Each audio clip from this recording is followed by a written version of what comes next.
Hey guys, Tommy here with Off Grid Nation. I received an email from a subscriber by the name of Don. I want to say it's Vieser. Don, I hope I got that right. Don Vieser. He sent me an email that he got from a friend of his by the name of Larry, who is an Oath Keeper and a Vietnam veteran, and I thought it was worth sharing. So I'll kind of read through it, and I'll try to put some pictures in here too, and maybe overlay it with some other things that might make sense. So you wanted a synopsis. Well, here it is. It's basically about smart growth, which is how our society grows, obviously, or changes during growth, specifically moving from the spread out suburbs to the cities. The feds now think they can influence moving to areas by giving money based on population density. And guys, if you haven't seen that happening, watch Grindall61's YouTube channel. He documents it very well with this Agenda 21 and what's going on with the population density cities, the smart cities out there. So if you don't have sufficient population density, then you don't get federal funding for schools and things like that. The result is that it redistributes wealth away from the suburbs and back into the cities. The end goal is Agenda 21, which is really about control and getting us all out of suburban areas and back into the cities, while reclaiming suburban property and reclassifying it as not for human use under Agenda 21. Under this policy of regionalization, which seems like an objective policy by name, they're able to deny us rights to our property and collect us all in areas where there is no suburban sprawl, but all human population is a collected population.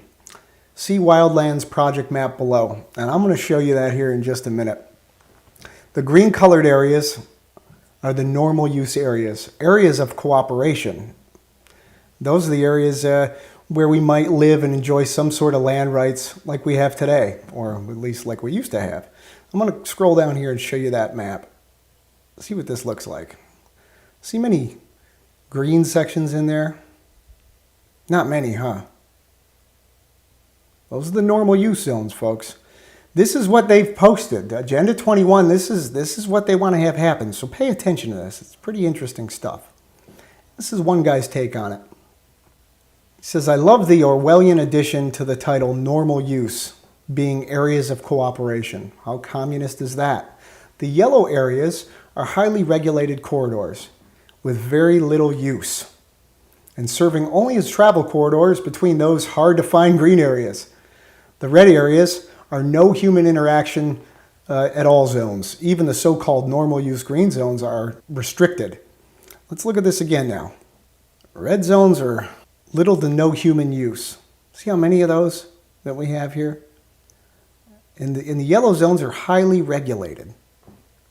Interesting.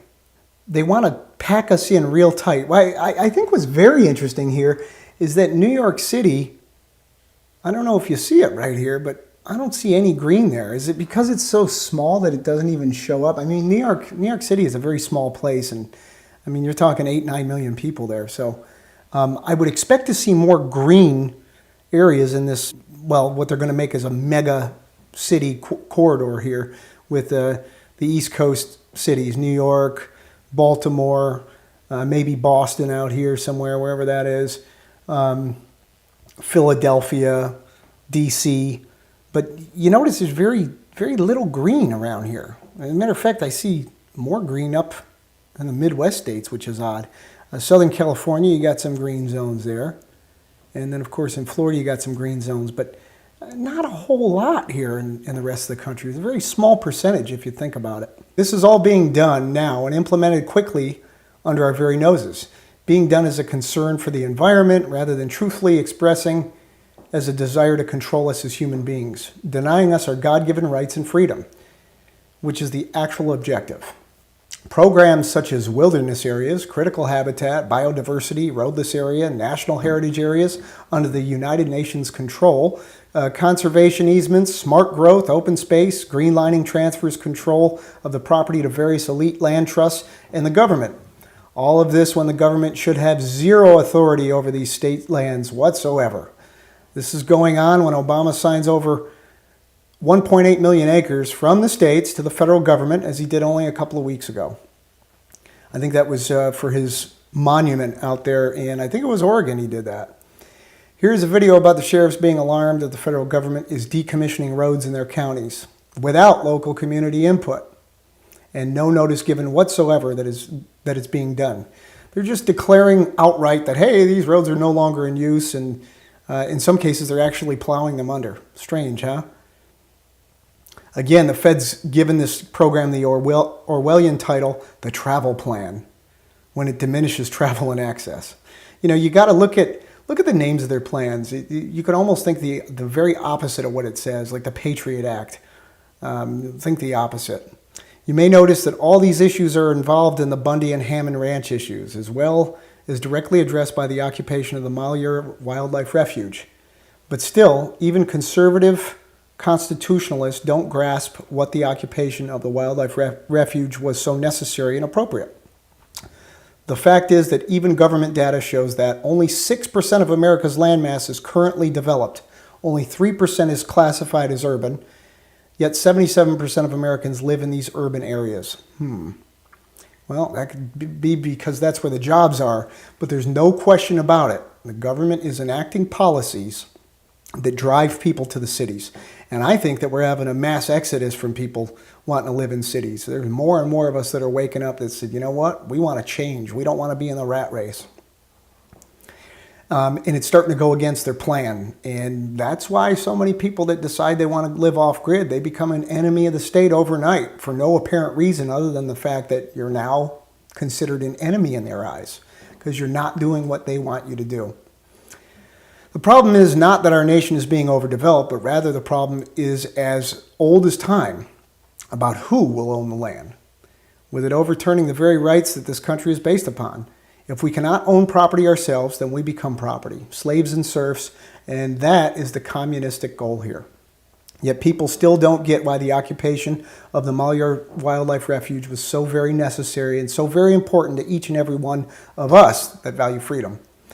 We have people that even believe that occupying someplace such as Fort Sumter, even with permission, is anywhere close to the same thing as the occupation of the Wildlife Refuge Center, which they deem inappropriate, too confrontational, and entirely unrelated to the issues. When that wildlife refuge entirely surrounds the Hammond Ranch because of these very aggressive policies being implemented to drive ranchers off their property. Seriously, this is all people should be talking about. That's it, right? And expressing their total outrage and conveying the issues and the grave threat to everyone they talk to. They should not be talking about the election, Donald Trump, Hillary, Bernie, Democrats, Republicans, blah, blah, blah, blah, blah. He calls them Democrats and Republicans. Because all of that and more is the very least important thing on the radar right now. None of it matters, and none of it, not even the election, will change any of this. Well, I got to say I agree with the guy on this wholeheartedly. I think it's all just a big show to take our attention off of what they're really doing, what their plans really are. If people really knew what the sinister and evil plans were of the powers that be, I don't think they'd give a damn about Trump or Hillary or any of them. I'll go one step further. If you guys haven't watched any of Dane Wigington's YouTube videos, check out his channel. It's D-A-N-E, and his last name is Wigington, W-I-G-I-N-G-T-O-N. He talks a lot about geoengineering, solar radiation management. You guys might have heard it as chemtrails. He'll go a step further and say not only does none of the stuff that this guy mentions matter, it's all about the environment, because without a functioning biosphere, you don't have an economy. Everything's going to die. And so he's convinced that the planet's dying. I think if you look around, it'd be tough to make an argument against it because, we're all seeing the bird kills, the fish kills, the trees, the forests are dying off. So all that, he has a lot of evidence and he has a lot of facts that I think point to the fact that he's probably right. So I don't know that any of this other stuff really matters. But I am a patriot and I believe in this fight and I believe in what the Bundys did and what all the ranchers are doing out there. So we'll talk about that some more as well. Americans need to get real, pull their head out of their ass and get really serious. But they don't seem to have a clue what serious even is anymore. This naive stupidity on their part, which seems to be the habit of Americans now, no longer flies as we are sitting here in our very last hour. And if we do not act now, and each of us go to enormous efforts to raise awareness with everyone we talk to, then we will have no means to act in the future. Everything will be bureaucratized and backed by law, and we will all be railroaded by process. Just as the 25 plus persons from the Malheur occupation and those now suddenly charged for the Bundy-Bunkerville standoff, all being given the appearance of due process in court, but all railroaded by the presumption of the legitimacy of federal authority, with guilty being the only possible conclusion, given that the other facts are not just withheld, but entirely disallowed to the jury by the courts.